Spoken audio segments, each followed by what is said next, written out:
السلام علیکم ورحمۃ اللہ وبرکاتہ۔ جی ہر نماز کے بعد پڑھنے والے اذکار، جو شخص ہر نماز کے بعد یہ اذکار پڑھنا معمول بنا لیتا ہے وہ ہر قسم کی تکلیف، مصیبت، حادثے سے اور ہر وقت شیطانی حملوں، جنات، جادو اور حسدوں کی شر انگیزیوں سے محفوظ رہتا ہے۔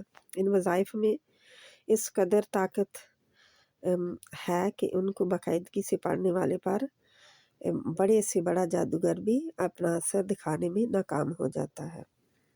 کیا ہے؟ اعوذ باللہ العظیم وبوجہ الکریم وسلطانہ القدیم من الشیطان الرجیم۔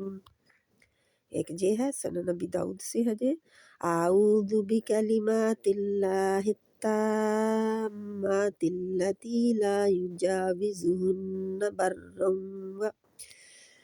لا يجاوزهن بر ولا فاجر من شر ما خلق وزرع وبرع ومن شر ما ينزل من السماء ومن شر ما يعرج فيها ومن شر ما ذرع في الأرض ومن شر ما يخرج منها ومن شر فتن الليل والنهار ومن شر كل طارق إلا طارقا يطرق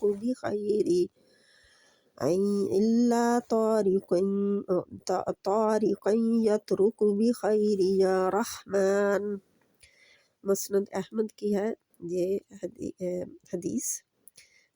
تو ان کو انشاءاللہ تعالیٰ 2 دعائیں ہر نماز کے بعد پڑھنے کے لیے اپنے اذکار میں شامل کر لیں۔ اللہ سبحانہ وتعالیٰ ہمیں عمل کی توفیق عطا فرمائے۔ دعا میں یاد رکھنا۔ السلام علیکم ورحمۃ اللہ وبرکاتہ۔